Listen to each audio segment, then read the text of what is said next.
Ladies and gentlemen, thanks for observing the time constraints. I hope you're suitably refreshed. I'm delighted to be back here with this distinguished panel. I've already introduced Alistair Routledge to you.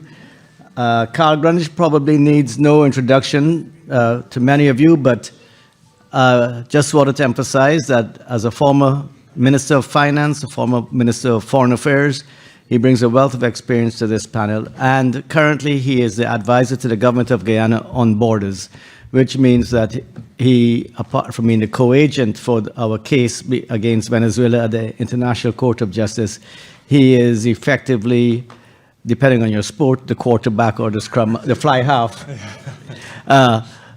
managing the legal team and the diplomatic side, part of the negotiations surrounding the case.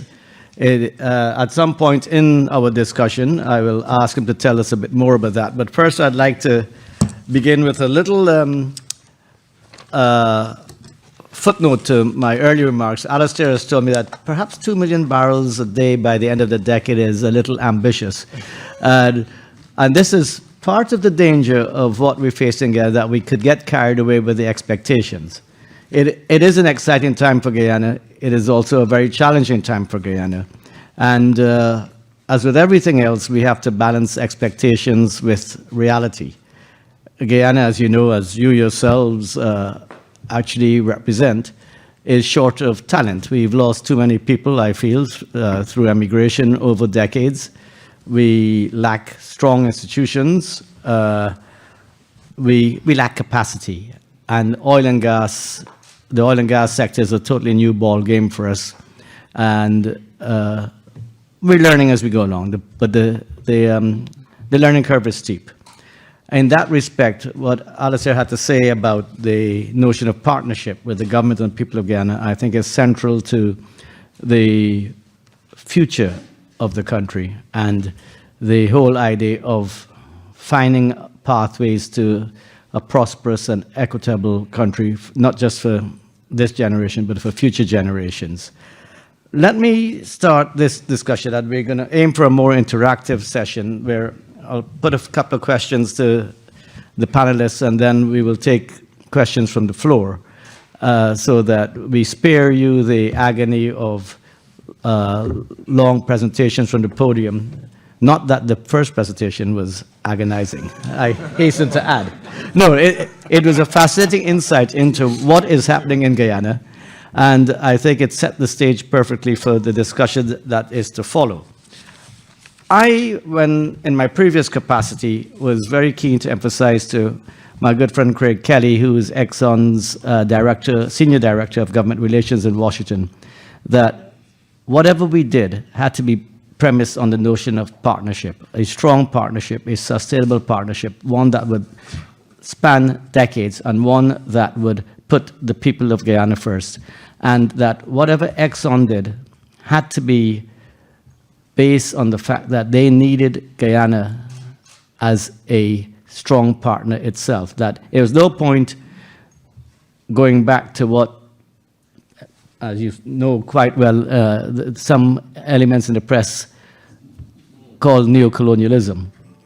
What we want is a mutually respectful partnership, and one whereby Guyana could be the poster child for emerging economies in oil and gas. I think, based on what Alistair said today, there is a strong sense that that is the way forward, because an unsustainable Guyana doesn't suit the purposes of any company that comes in and wants to help us develop our resources and also at the same time wants to do well in Guyana. So with the idea of doing good and doing well, I would like to put it to or ask you what you think, if you could elaborate on the various opportunities you see in Guyana for Guyanese in partnership with Exxon, and then by extension for our diaspora. Thanks, Riyad. Truth be told, it's wide open. I I've used the phrase recently. I've had the opportunity to travel around the country and visit some of the other towns in the country, whether it's Latham or Berbice, out to St Anne's in Region 2.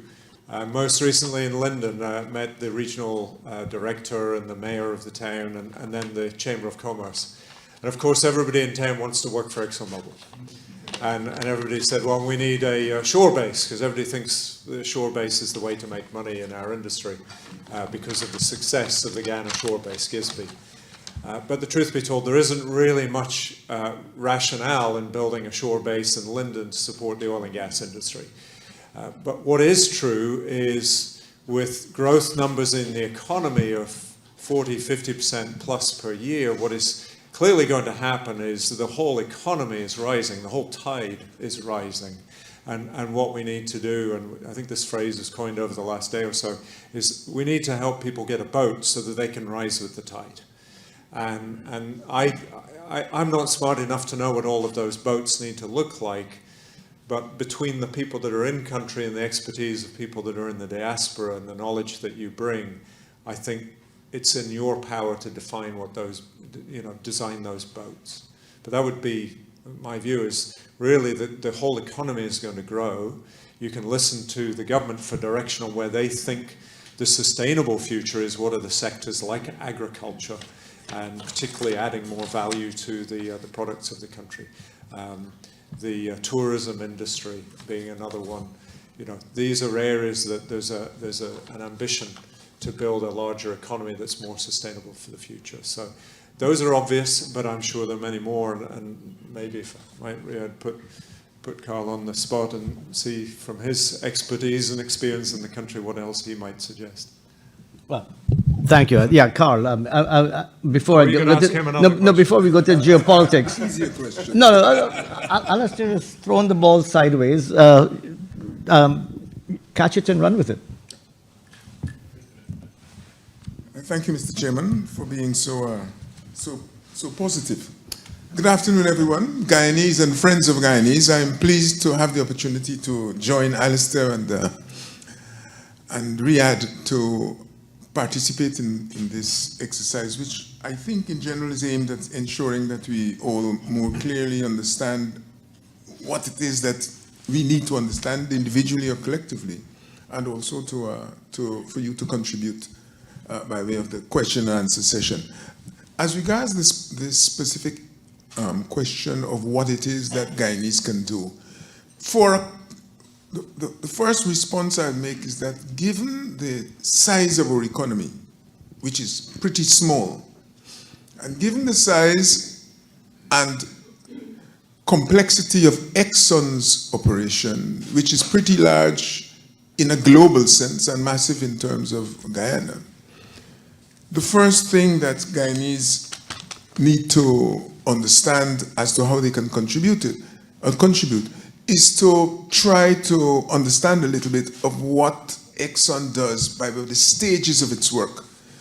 Exxon, as Alastair explains, of course, is a company that extracts gas and oil from the ground and does things with it. As part of that exercise, they buy services. They buy all sorts of services as well as goods.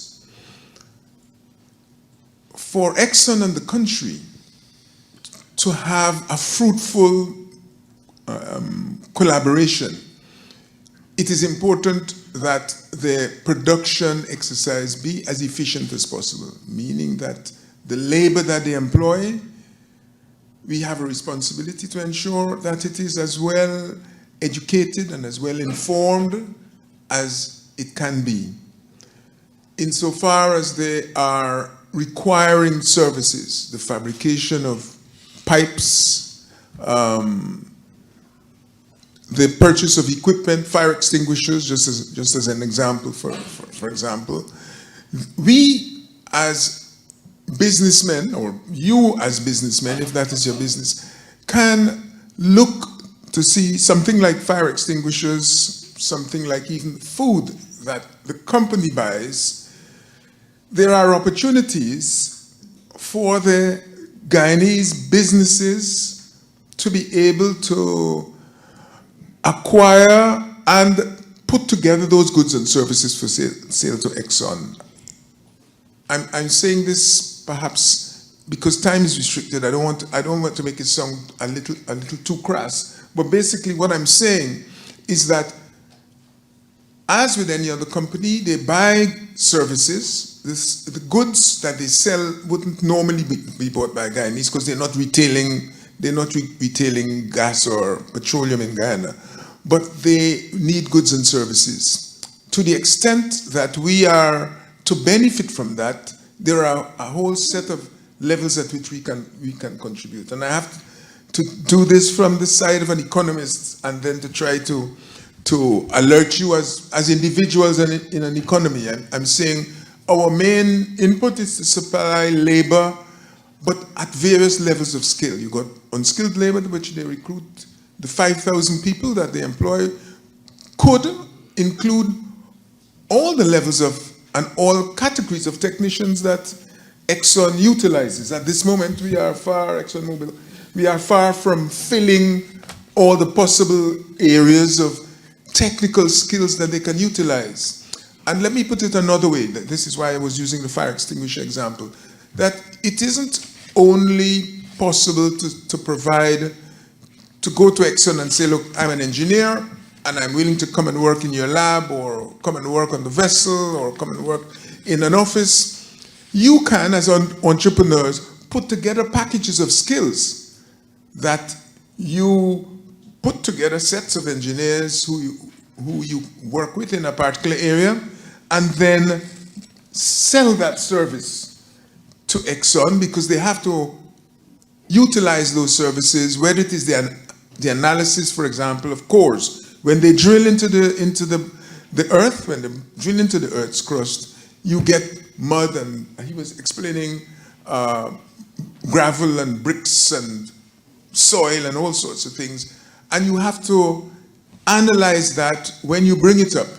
Somebody has to analyze it. They just don't look at it. He says, look at it and you see oil, but they do all sorts of analysis. What I'm saying, it is a technical process. And you can be on the ship helping them to drill, but you can also, if you are more technically inclined or you can organize skills and businesses, you can see the opportunity for you to put together a team of different types of engineers, whether it's different categories of geologists and so forth, to be able to have a commercial enterprise to sell that service to them.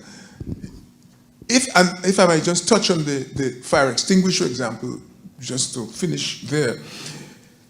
If I say to you, Exxon uses fire extinguishers, you will know that fire extinguishers are sold in the shops and say, well, so what? But it is also the case that a commodity like a fire extinguisher has very many elements. Some of those elements, if you look at them carefully, it may be possible for Guyanese businesses to disassemble them, in other words, buy the components and add elements that they can produce more efficiently and a lot cheaper in Guyana than Exxon can acquire them either as completely finished packages or packages can be delivered elsewhere. It is obviously not going to be possible for us to just give you all the categories, but what I'm trying to say to you, this is a complex industry. There are a few things it doesn't buy. There are a few services it wouldn't need. And you should understand that the process of development has to do with what is called value added. You've got a computer, the computer is used by Exxon, Exxon is buying computers, you may be able to assemble them, but then again it may be using them in a manner where it may need to require them waterproofed.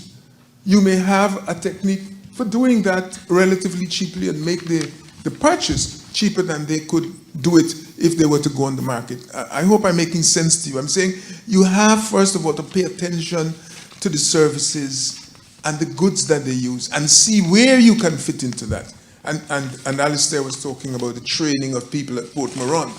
It's the same thing that Gaisuco did in relation to its own services. The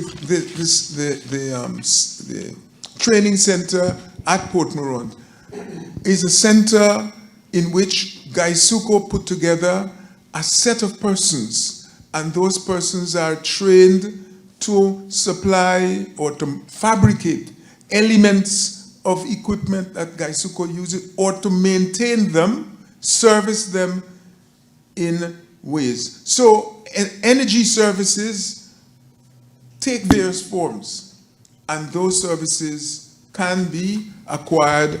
The question here, the challenge here, I think, when you're looking at it from the business point of view, is to ensure that what it is you want to deliver meets the standards that they set. I think there are international standards that are particularly severe when it comes to the oil and gas industry because of the hazards associated with it, with the sector, and also in terms of consistency.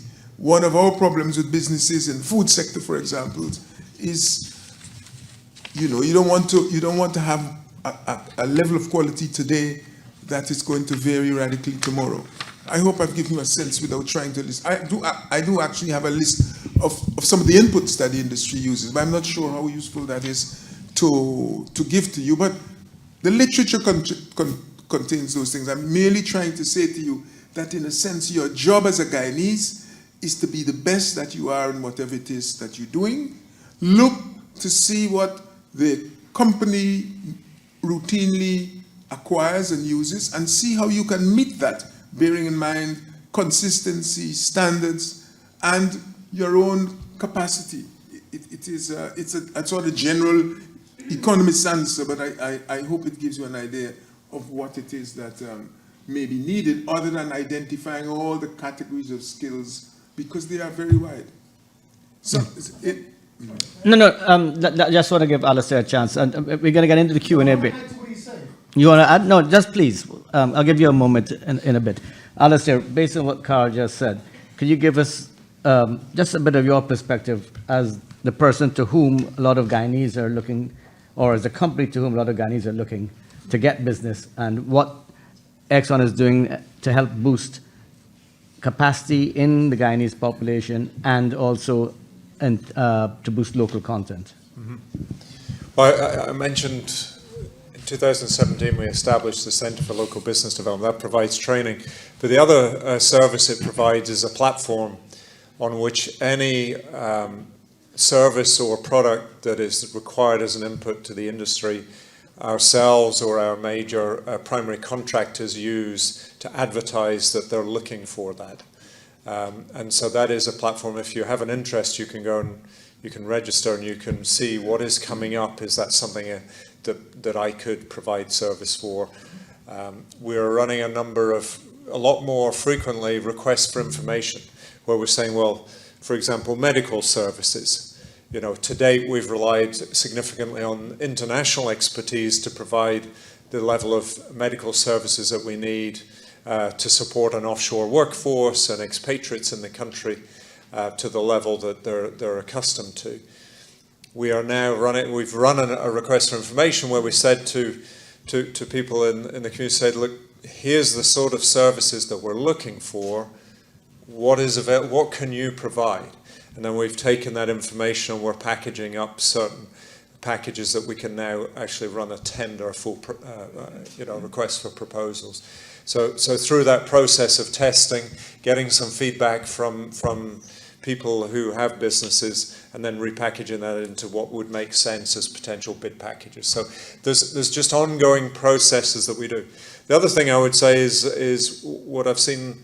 There's a stream of interested foreign companies that are constantly coming into Guyana who know our industry and would like to invest in it, but are being encouraged by the structure that the government has set up to find a local partner. And as you know, there's a limited capacity in country today, both financially and also from a human capacity point of view, to be able to grab those partnerships and to advance them. So I think there's space there. One last idea is go to Aberdeen, go around the city and some of the industry parks around Aberdeen, and just see the sorts of businesses that are run there. And that'll give you an idea of what sort of activities an established supply chain for the oil and gas sector looks like. So just a few thoughts. Thank you. Next session in Aberdeen then. Yeah.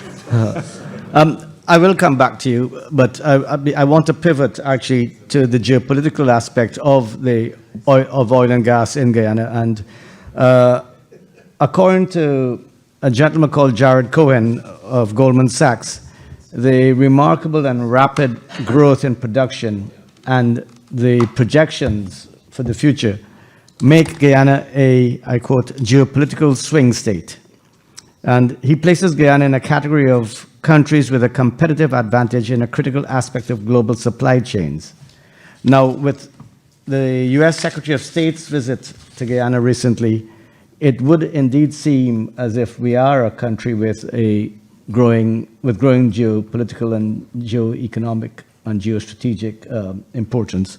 But Carl, what do you think are the implications for Guyana of our emergence as a major player in energy security in Latin America and the Caribbean? And more specifically, how do you see all this playing out in the context of Venezuela's claim to Essequibo, our relations with Venezuela, and the case before the International Court of Justice?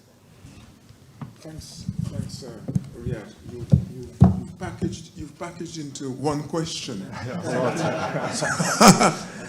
a response that would require a thesis. I know you're equal to the task, though. And usually, most people don't allow me to wander far beyond or too long on the border issue, because I speak on this at great length. But let me start by starting there, but I'll be very brief on the clear understanding that if there's anything unclear to you, you'll come back to me.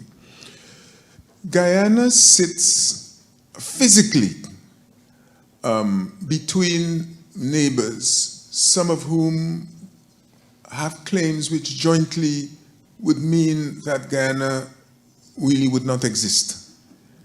So if you ask about geopolitics, this is the first factor.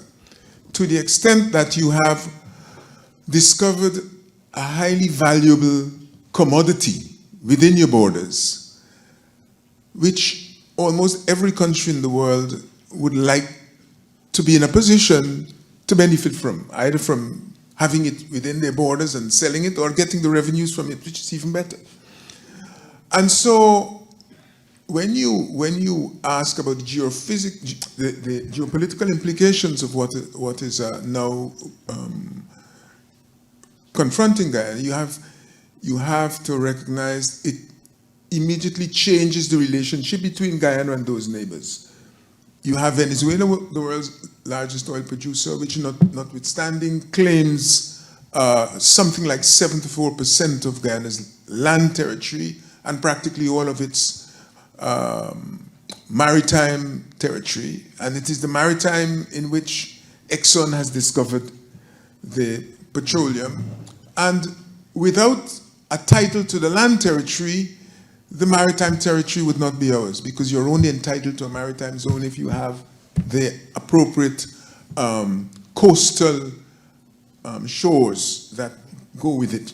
And so what we are faced with is, on the Venezuela side, the necessity of recognizing that as you rise as an important producer, you pointed to the possibility of arriving at 2 million barrels per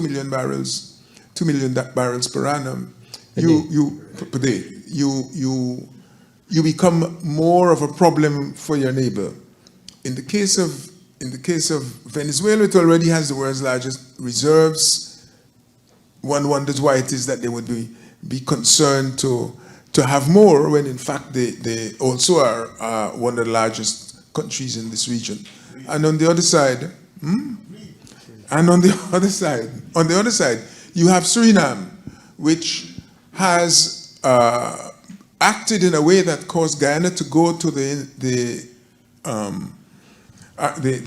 arbitration panel of the law of the sea and to give a decision as regards Guyana as a maritime zone, which maritime zone case Guyana in effect won. So 90% of the territory we said was ours, and Suriname was forcing the vessels away and saying was theirs, has actually been, it's been decided that is Guyana's territory as regards the maritime zone. But nonetheless, Venezuela's claim includes that area, which an international court has already said this is Guyana's territory.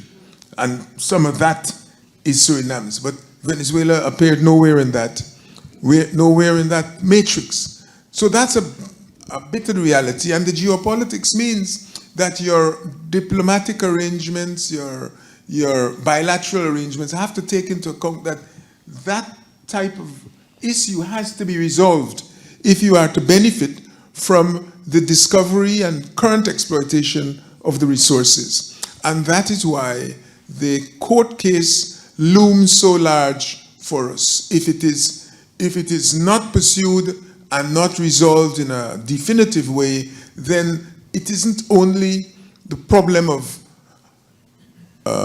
negotiating properly with other petroleum producers, but other international enterprises who actually search for, as did Exxon from the very beginning, some assurance that having invested, whether it is, what was it, 25 billion for the development of the well, or whatever the figure was, they're not going to wake up a morning and find some military vessels running them off the territory. It also means that in our relationship, and you mentioned the United States, it also means that in the relationship with the US and in the relationship with the world, attention has to be paid to what is going on. We have, as a small country, reasonably close to the United States, good relations with the US. But in a way, prior to its problems now, so did Venezuela. They're not happy to see us. They're not happy to see us in that situation. But the US has its own interests. And sometimes we have trouble deciphering that interest. And these are geostrategic issues. Remember, I've been asked to speak to that. Meaning that when, for example, we were looking for funds from the IDB to finance the private sector operations as regards the shore base, the loan was blocked by the US. That's on the one side. At the same time, and this has been a major ally of ours over the years, the US has approached Venezuela with a view to trying to overcome the difficulties that the world faces as a result of the Russian invasion of Ukraine, because that has meant problems in terms of availability of fuel. It's had even bigger problems as regards prices. Immediately after the invasion in the midst of 2022, you had $100 a barrel and more, for posing problems, major problems for many countries, not least of them being Europe. The United States and President Biden's own presidency was affected adversely by that. So the US, though an ally, is responding to the imperatives of changes that are taking place outside of its own control. And as we are manager of an economy and a state here, attention has to be paid to understanding what your neighbors are doing, that is Suriname, Venezuela, and warding off hostile acts, but also understanding what your friends might be doing, which may not be helpful. So there is that. On a more global terms, you have the challenge of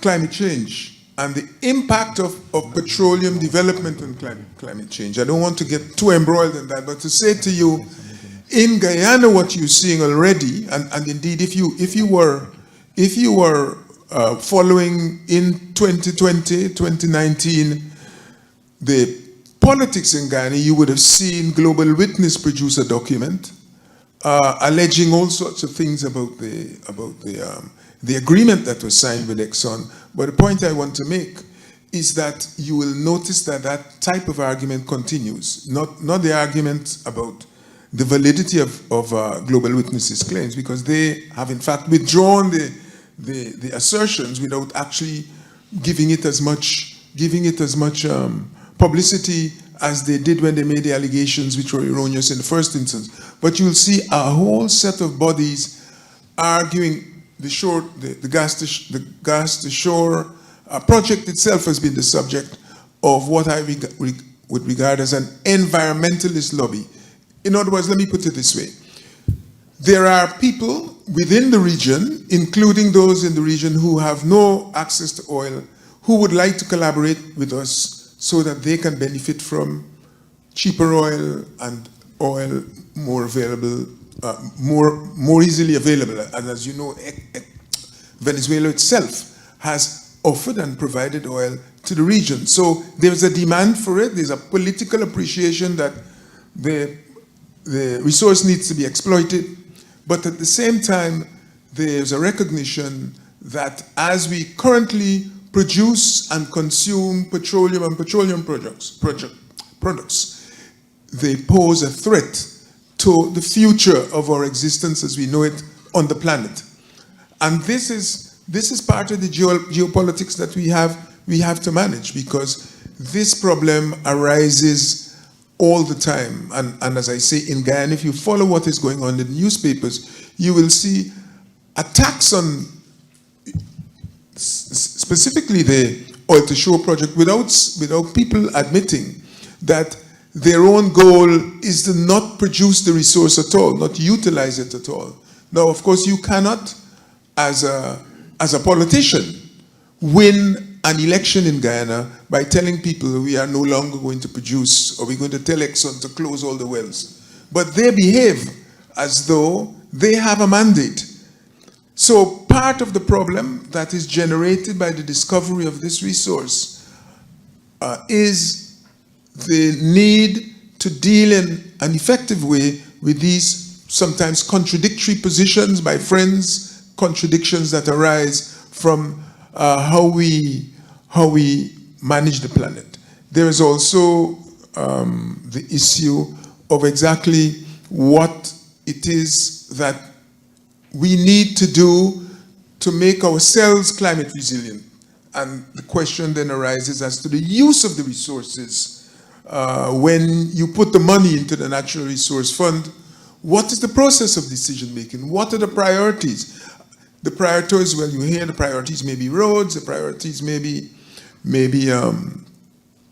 shipping or whatever in terms of infrastructure, but is sufficient attention paid to the priority of making the country itself climate resilient, which process may also involve education, because part of the problem of energy use across the globe, the writers tend not to admit it, has to do with our attitude, our own expectations, what we've grown accustomed to.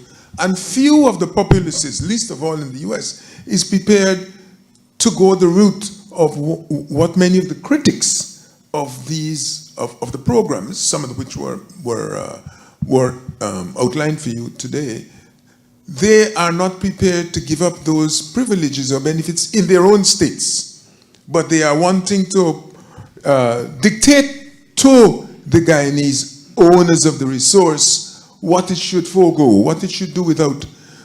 Now, all of these sorts of observations pose what I regard as the geopolitical challenges. You got challenges from your immediate neighbors. You have issues to do with, for example, the fact that Guyana itself is a country whose coast lies below sea level and therefore is going to suffer from rising sea levels as we go forward. And the rising sea levels maybe have even started before we started to recognize the impact of the use of fossil fuels in the way that we use them today. But the fact is that's a reality. And in our policy, both in terms of how we interface with with the oil corporations, the oil companies, and in terms of the types of things we do. You know, if you leave the investment in roads and sea defenses for the moment, how you use the rivers, which we don't pay much attention to, the use, for example, the consideration should be given to the replacement of petrol vehicles by electrical ones in a country where water is an important means of transport. All of these have to be taken on board as you respond to the geopolitical consequences of being a petrol state, a state that is going to be a major producer in the region of petroleum, but it is a product, the life of which it may be very short.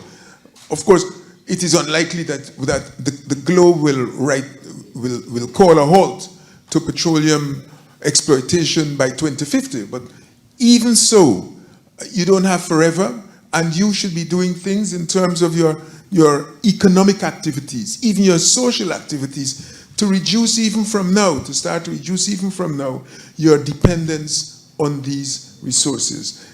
Again, it is a complex area, and I don't pretend that could suffice as an answer. So you may have specific questions. But let me close now, if I may, with the observation about the court itself. We have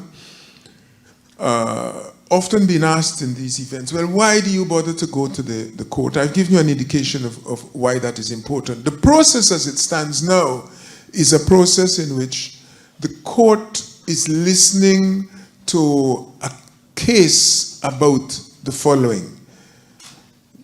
Venezuela has said that an agreement it signed with Guyana in 1899 defining Guyana's borders,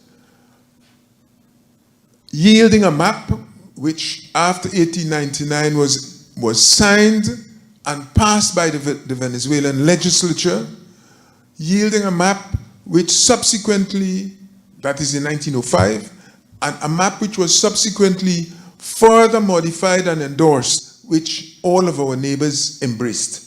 And that is important. We can't allow one neighbor to unilaterally change or question that border, because in the end, it will create problems for us, or from the beginning, not in the end. Consequently, we're at the court. The court's job is not to do anything other than determine whether the agreement of 1899 somehow is null and void, as Venezuela claims. The other questions that people often get involved in about where we are in terms of a maritime boundary and what is to happen to Essequibo, that is not the question before the court. If the court says that the agreement of 1899 was properly embraced by all parties, and that nothing has happened since 1899 to make that agreement null and void, then the borders that we have now will stand, and the, if you might call them preliminary maritime boundaries that are in accordance with international practice that we currently use, that would also stand. All of the other things that people ask will not arise. The alternative that the court has is to say, well, this boundary or this agreement is null and void. But it is unlikely that the court could give you, and I don't want to be presumptuous, especially because I'm not in the least familiar with the essentials of the laws or of the ICJ in that sort of way. You can't assume what the judges will say, but it is unlikely that a definitive answer to the question could be given on the negative side without putting in place some manageable caveats. Otherwise, there will be chaos. The borders of Brazil, the borders of Venezuela are all the product of these types of agreements and arbitration. And therefore, part of the purpose of the court case is to ensure a stability in the relationship between the neighbors and some certainty about the relationship between Exxon and its companies, the associates, and their operations within laws and within permission given by Guyana. It is to bring a degree of stability to the relations. Sorry. No, thanks very much. That really put everything in very much in context. And Alistair has very graciously declined to follow up on that, to allow for questions from the audience, because we do want to give you a chance to get involved. And you, sir, will have the first question. Thank you. I sort of yield my time to Executive.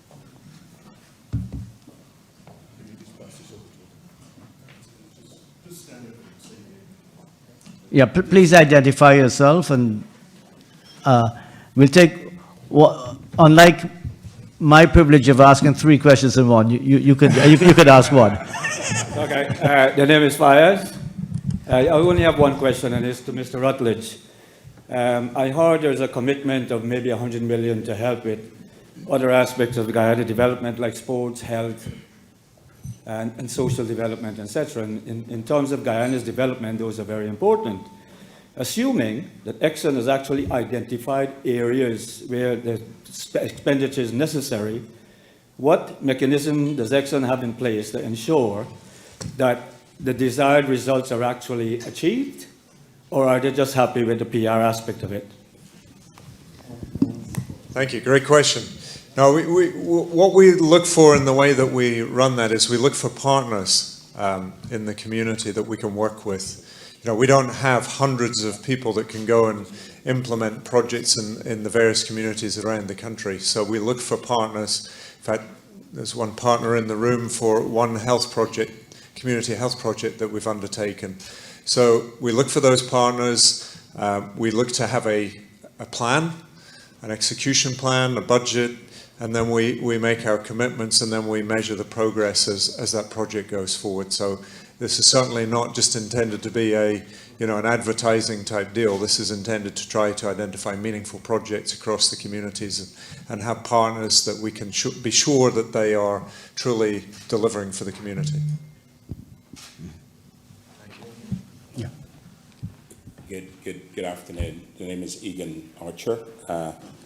I am going to read a little bit, even though it's a single question. The question is for you, Alistair.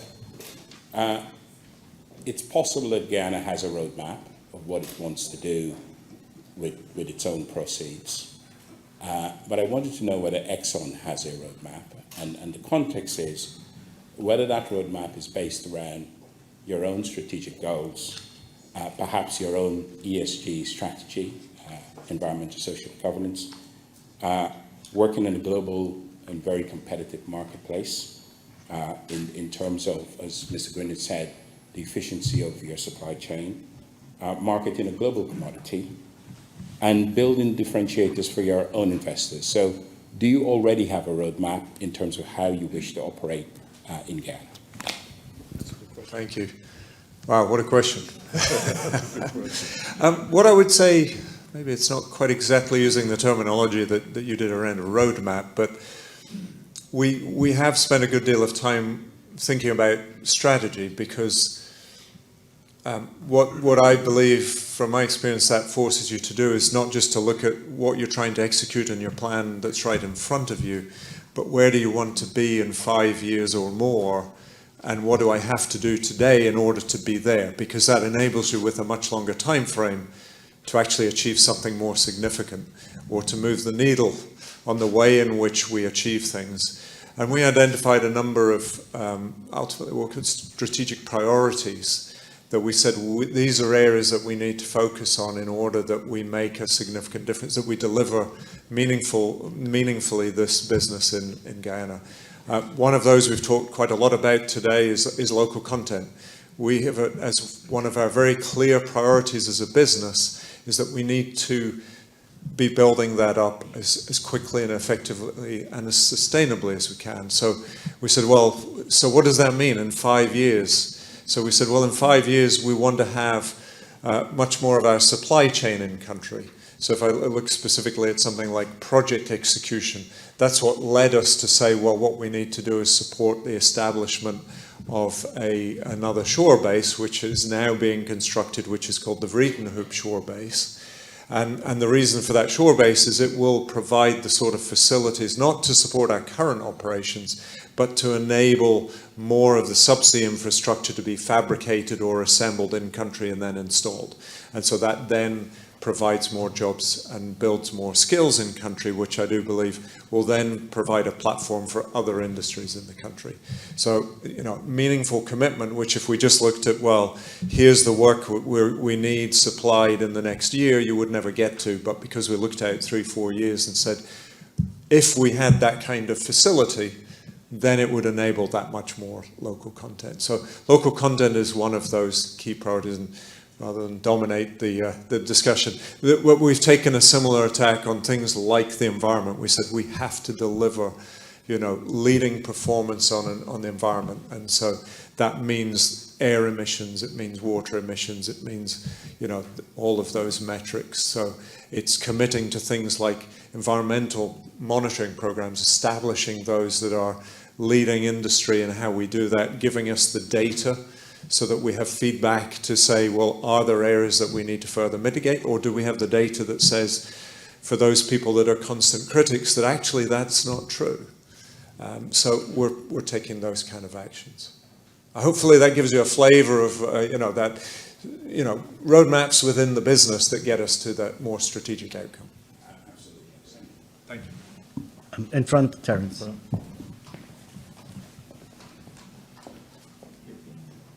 No. Over here. Oh, here. Oh, sorry. Oh, sorry. I didn't see you. I saw this hand. Yeah, sorry, the lights are in my eyes, but you'll be next. This is so difficult.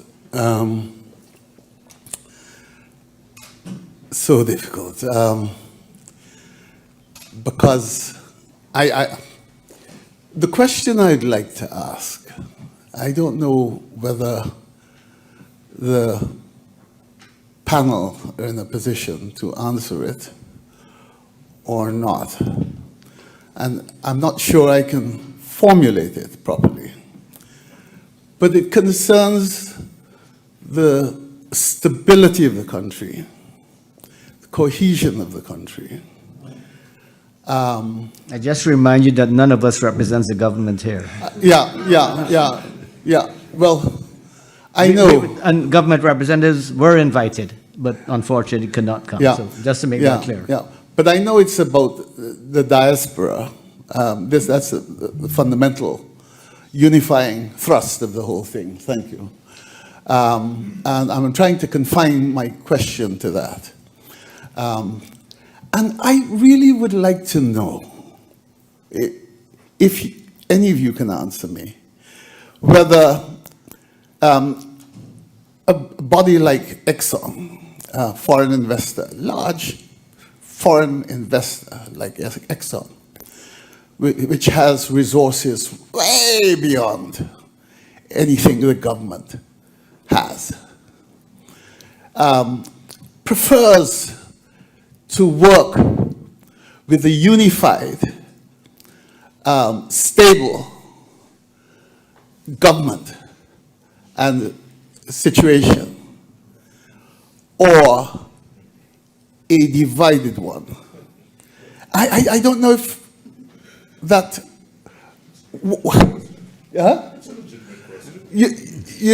Because it seems to me. Well, let me just ask it broadly like that, without giving my own point of view. Yeah. Thank you. Thank you. Okay, we get all the hard questions tonight, don't we? Maybe you want to take the second one and then. No, I think you answer very quickly. Well, perhaps I'll give an answer, and then also I'm sure Carl has a perspective on this. As an investor, we are apolitical is the first thing. We do not pick sides, and I don't vote. So I can assure you of that. But we do value stability in a country. I don't think there's any investor that really likes an unstable country, because that just brings risk to your investment. So that is clearly something that we would like to see. Now, what do I control? I don't vote, I don't control the government, I don't control the different political parties. I think what we can contribute, though, as an investor is, from at least my experience of looking around the world, is that if we educate people, then that helps bridge gaps. If we give people economic opportunity on an equal basis, and broadly across the economy, people benefit from what we're doing, then I think they become more invested in the opportunities of the future and in the success of the country, and less willing to disrupt that. So that's where I come from. You know, now you're getting my personal perspective, not a company perspective, but my view and my experience from around the world is that business and economy, you know, good economic activity builds those bridges, gives people meaning to continue to work together, where sometimes others in politics might look to divide. So, and my own workforce, I think, truly reflects that. Tremendously diverse, but I mean, they all work together. They want to continue. They're very proud of what they do, and rightly so. They achieve a lot. So, I think that's our role as a business, is to give people the opportunity and to stimulate that growth and to show a better future that way. Did you want to add anything? Just quickly, I would say that from the point of view, you asked about the attitude of the multinational corporation, big company.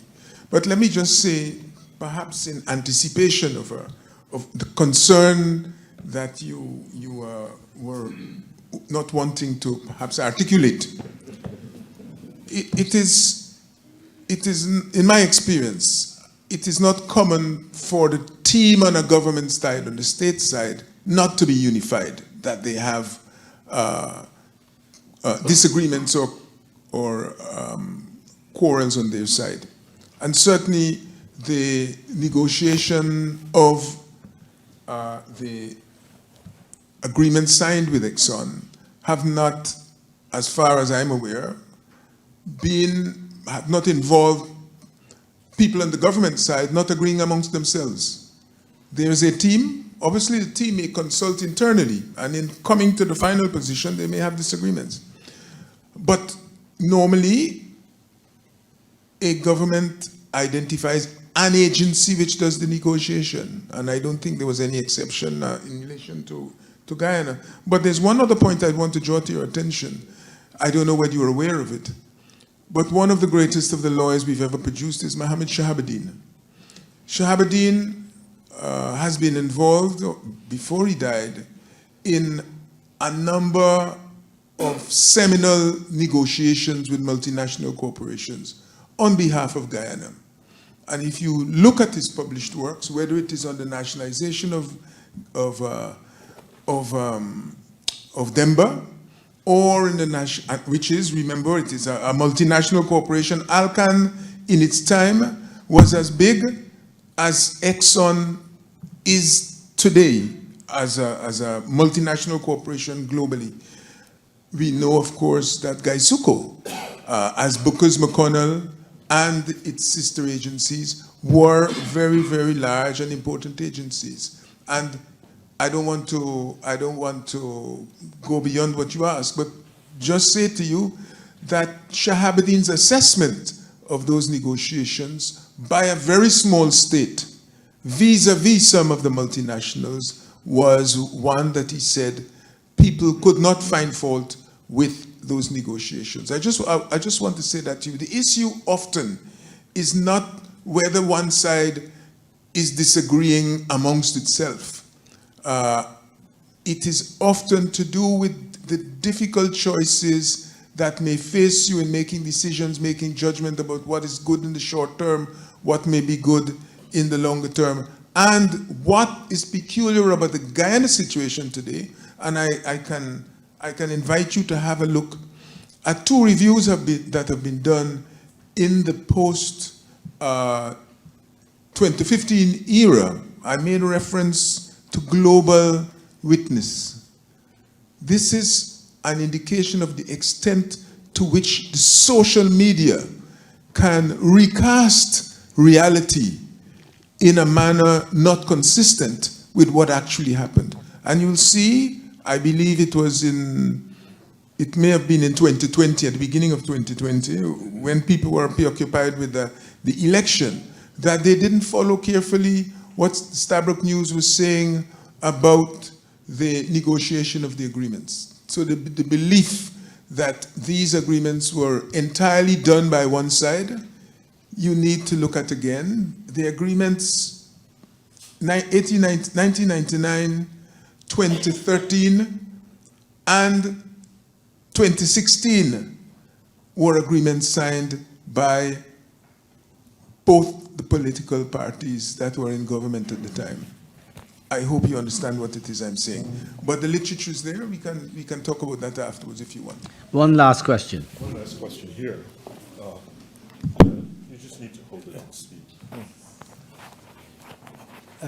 My name is Peter Amreka. I'm chairman of Guy Health UK. Thank you for your very interesting presentations. One of the things that trouble me is that in talking about issues which are primarily commercial issues, I wonder how much attention is paid to the diaspora that you're addressing, which is, you said 163,000 in the UK. That is not my information. It's much less, but I have to bow to that information. The feeling amongst a lot of the UK diaspora is that the attention is focused on North America. And the practices, if one takes into consideration what has been said about Mount Vernon and Colombia, most of the technology and the wherewithal in healthcare is angled towards the American model. Those of us who've been engaged in health for many, many years are rather concerned about that. And I just wondered from the commercial point of view, how much attention is paid to taking cognizance of the views of people who have a lot of experience in the United Kingdom from the diaspora, in the makeup of communication, how the people on the ground in Guyana feel that the voices of the diaspora in the UK are recognized and somehow contribute to the One Guyana concept that is promoted. Have you asked the High Commissioner that question? The High Commissioner is rather new, and we have had discussions over the years. I'm talking from 1993 to now. So we're conscious of the government's point of view. But as this is essentially a commercial and a business enterprise focus session or events, I'm just asking you and seeking clarification to how much within the communication strategy that is evident in the work that has been done, cognizance is taken of the professional experiences that are available in the United Kingdom. Anderson? So we're completely neutral as to where that expertise comes from, and welcome that expertise from the UK as much as from North America. I would say clearly American companies like Hess has made that connection with Mount Sinai. It's just natural for them as an organization to have done that. But also it's pretty clear that through the High Commission that there's I think a maternity ward, maternity hospital that's now broken ground, that there are opportunities that are coming through that outreach. One of the gaps has been that the British government has made clear to all of its embassies and high commissions that it can't be involved in promoting anything related to oil and gas. So I think that has been a hurdle for all the British businesses and the diasporas around the world, that challenge.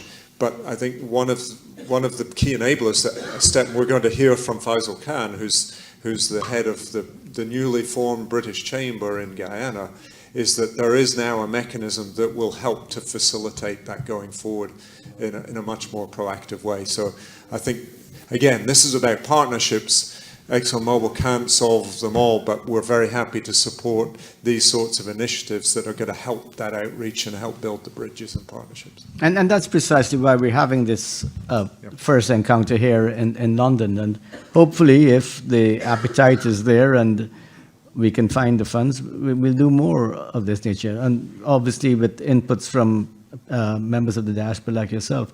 Ladies and gentlemen, we have to make room for the next panel. I'd like you to join me in thanking our two distinguished panelists, and thank you very much for your kind attention and your questions. Thank you very much, gentlemen. Thanks again. That's good.